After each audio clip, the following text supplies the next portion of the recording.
கேரள மாநிலம் திருவனந்தபுரத்தில் விஜயின் கோட் ரிலீஸை குழந்தைகள் முதல் பெரியவர்கள் வரை ஆட்டம் பாட்டத்துடன் கொண்டாடினர். திருவனந்தபுரம் மாவட்டத்தில் அதிகாலை 4 மணிக்கு முதல் காட்சி திரையிடப்பட்டது. இதற்காக தம்பானூரில் உள்ள திரையரங்கில் அதிகாலையில் டிஜே நிகழ்ச்சி ஏற்பாடு செய்யப்பட்ட நிலையில் குழந்தைகள், இலசுகள் என ஏராளமானோர் நடனமாடி மகிழ்ச்சியை வெளிப்படுத்தினர். ரிலீஸை பார்க்க வந்த கேரள ரசிகர்கள் தமிழ்நாட்டில் 2026ஆம் ஆண்டு விஜய் முதலமைச்சராக பதவியேற்பார் என நம்பிக்கை தெரிவித்தனர்.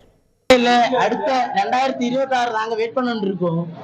எங்க தலைவர் தான், அதாவது எங்க இளைய தளபதி, இப்ப கொடுத்த தளபதியில பட்டம் கொடுத்துரு எங்க தளபதி. அடுத்த நாள்ல நாங்க கூப்பிடுது 2024ல சிஎம், அதாவது தமிழ்ல பேசுனா முதலமைச்சர் நாங்க இப்படி கூப்பிடுவோம். முதலமைச்சர் ஜோசப் விஜய் இப்படி கூடுவோம். 2024 நாங்க வெயிட் பண்ணிட்டு இருக்கோம்.